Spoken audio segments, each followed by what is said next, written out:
रख हौसला वह मंजर भी आएगा, प्यासे के पास चलकर समंदर भी आएगा, थक कर न बैठ ए मंजिल के मुसाफिर, मंजिल भी मिलेगी और मंजिल का मजा भी आएगा। चलिए बच्चों, इसी के साथ आज हम अपनी क्लास को स्टार्ट करते हैं। आज की क्लास क्या है? आज की क्लास में हम लोग देखने वाले क्या है?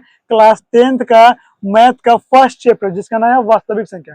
तो वास्तविक संख्या देखने के लिए हमको इसका डिफिनेशन पता होना चाहिए। तो वास्तविक संख्या का डिफिनेशन क्या बोलता है कि परिमेय संख्या और अपरिमेय संख्या के समूह को वास्तविक संख्या बोलते हैं। जैसे परिमेय संख्या हुआ और अपरिमेय संख्या, दोनों को मिला देंगे ना, एक कटोरी में चाहे एक डिब्बा में दोनों संख्या को रख देंगे तो जो पूरा समूह होगा उसको बोल सकते हैं वास्तविक संख्या। ठीक है, तो वास्तविक संख्या जानने से पहले क्या आया था? परिमेय संख्या और अपरिमेय संख्या। तो हम देख लेते हैं पहले क्या कि आखिर परिमेय संख्या होता क्या है, किसको बोलते हैं परिमेय संख्या और किसको बोलते हैं अपरिमेय संख्या।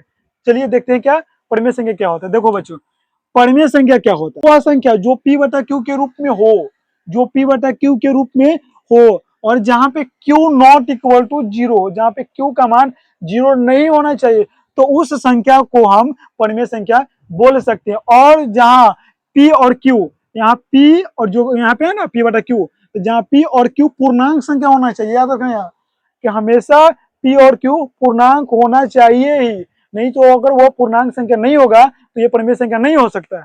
ठीक है, तो देखिए, तो p और q पूर्णांक हुआ, जैसे में क्या है 25/2 और 4 पूर्णांक 1/2 और √16 और √4 और कॉमा जीरो भी है। देखिए ये क्या है? पूर्णांक संख्या है कि नहीं? 3 पूर्णांक है, 2 भी पूर्णांक है, 25 भी पूर्णांक है और 2 भी पूर्णांक है। उसी तरह यहाँ पे क्या है? √16 है, तो √16 का अगर हम वर्ग निकालते हैं, वर्गमूल निकालेंगे √16 का, √16 का वर्ग निकालेंगे तो कितना आएगा? 4। तो ये निकल गया ना, तो इसके नीचे कुछ नहीं तो हो रहेगा ना, तो ये परमेश्वर, ये पूर्णांक है और ये भी पूर्णांक है। तो देखिए p बटा q के रूप में नहीं हो गया, हो गया कि नहीं? p बटा q के रूप में। उसी तरह यहाँ पे √4 है, √4, तो √4 का वर्गमूल कितना होगा? 2, 2 का ना, तो 2 के नीचे कुछ नहीं तो 1 रहेगा। तो क्या हुआ? पूर्णांक 2 हुआ और एक भी पूर्णांक हुआ, तो 2/1 हुआ, p बटा q के रूप में होना गया। चलिए ठीक है, और q जीरो, यहाँ पे जीरो भी एक परिमेय संख्या है और जीरो के नीचे कुछ नहीं तो 1 रहेगा ना, तो कितना हो गया? जीरो। ये भी पूर्णांक इसको, ये भी परिमेय संख्या होगा, लेकिन जैसे ही 1 में जीरो रहेगा तो ये परिमेय संख्या नहीं होगा। क्यों नहीं होगा? क्योंकि डिफिनेशन ही बोला है क्या कि जहां q not equal to zero, जहां पर q का मान जीरो नहीं होना चाहिए। p का मान जीरो हो सकता है, p बराबर जीरो हो सकता है, लेकिन q का मान जीरो नहीं होना चाहिए। परिमेय संख्या देख लिए, अब देखते हैं क्या अपरिमेय संख्या क्या होता है। तो अपरिमेय संख्या का क्या डिफिनेशन है? तो देखिए, अपरिमेय संख्या क्या होती है? तो वह संख्या जो p बटा q के रूप में नहीं हो और जहां पर q बराबर जीरो हो, जहां पे q का मान जीरो हो सकता है। परिमेय संख्या में क्या था कि जहां पर q इक्वल टू नॉट शून्य, यानी कि q बराबर जीरो नहीं हो, लेकिन अपरिमेय संख्या में q बराबर जीरो हो सकता है, उस संख्या को हम लोग क्या बोल सकते हैं? अपरिमेय संख्या बोल सकते हैं। और यहाँ पे p और q पूर्णांक संख्या नहीं है, यहाँ पे p और q पूर्णांक संख्या नहीं है। ठीक है, चलिए देखते हैं। जैसे में क्या हुआ? जैसे में √3 पूर्णांक संख्या नहीं ना है। चलो, √5, √7, उसी तरह 1.5, 1.5, 5.5 और ETC dot dot dot ETC हुआ। इसके आगे बहुत बहुत हो सकता है परिमेय संख्या ना, अपरिमेय संख्या बहुत हो सकता है।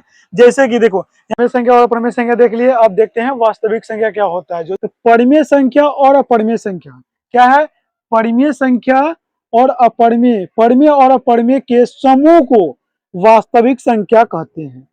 परिमेय संख्या भी हो और अपरिमेय संख्या हो, उसको वास्तविक संख्या बोल सकते हैं। जैसे कि मान लीजिए यहाँ पे कटोरी रखा हुआ है, ठीक है, कटोरी है, कटोरी है, डिब्बा है, डिब्बा चाहे कटोरी कुछ भी मान सकता है। तो इसे मान लो कि 2 है, √3 है, 5 है, 1/5 है, 1.5 है, 4 पूर्णांक 1/2 है, √7 है, √16 है। ये सब संख्या है, पूरा परिमेय संख्या भी है और अपरिमेय संख्या। ठीक है, चलिए, परिमेय भी है और अपरिमेय है। तो ये पूरा जो समूह है, ये जो पूरा जो डिब्बा है, ये पूरे डिब्बे में जितनी भी संख्या है उस सब को हम लोग वास्तविक संख्या बोल सकते हैं। क्यों बोल सकते हैं? क्योंकि इसमें बोल ही रहा है, डिफिनेशन ही खुद बोला कि जिसमें परिमेय संख्या भी हो और अपरिमेय संख्या दोनों हो, उसको बोल सकते हैं वास्तविक संख्या। तो इसमें दोनों नहीं है, जैसे कि 1/2 है, √3 है, √16 है और 1/5 है, 1.5 है, 4 पूर्णांक 1/2 है और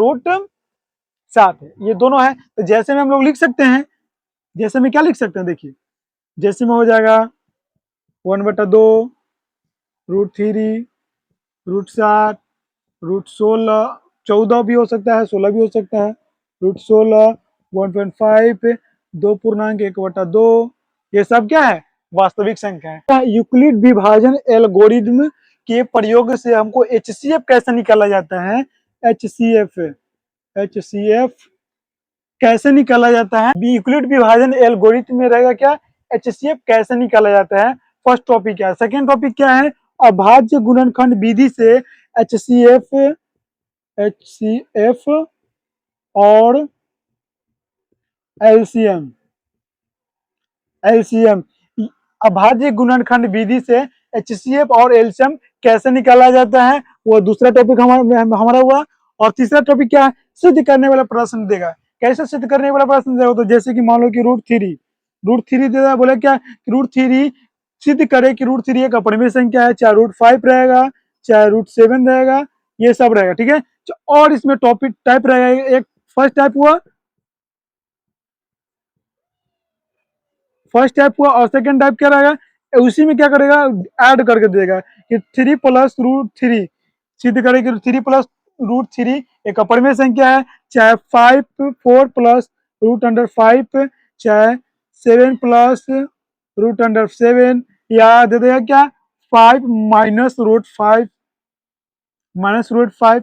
ये टॉपिक टाइप कितना हुआ, ये देखो, ये सिर्फ रूट में है, सिर्फ रूट में है। लेकिन ये नीचे वाला जो दूसरा टाइप है, इसमें क्या किया है, एडिशन और सब्ट्रैक्शन दोनों मिला के दिया हुआ है। और तीसरा टाइप क्या होगा, इसमें तीसरा टाइप क्या होगा, देगा भिन्न में देगा कि 1/√3 सिद्ध करे कि 1/√3 एक अपरिमेय संख्या, चाहे 2/√5 2/√5 दे देगा, चाहे 4/√5 √7 दे देगा, कोई भी संख्या देगा, कोई ये भिन्न में कोई भी ऊपर में कोई भी संख्या दे देगा और नहीं बता देगा, लेकिन रूट में जो भी संख्या रहेगा वो हमेशा अपरिमेय संख्या होगा, तभी उसको सिद्ध कर सकेंगे कि वह एक अपरिमेय संख्या है। तो आज हम लोगों ने क्या देखा कि परिमेय संख्या देखा, अपरिमेय संख्या देखा, वास्तविक संख्या देखा, और इस वास्तविक संख्या में कौन कौन सा टॉपिक से पढ़ना है हमको वो भी देखिए, कौन कौन टॉपिक पढ़ना है, एक बार रिपीट करते हैं। यूक्लिड विभाजन एल्गोरिथम से कैसे HCF निकाला जाता है 100, और दूसरा क्या था, अभाज्य गुणनखंड विधि से एलसीएम और एलसीएफ कैसे निकाला जाता है 100 है। और तीसरा टॉपिक क्या था, सिद्ध करने वाला प्रश्न देगा, जैसे कि कोई अपरिमेय संख्या देगा, उसको बोला क्या कि सिद्ध करके बताइए कि यह एक अपरिमेय संख्या है, ठीक है।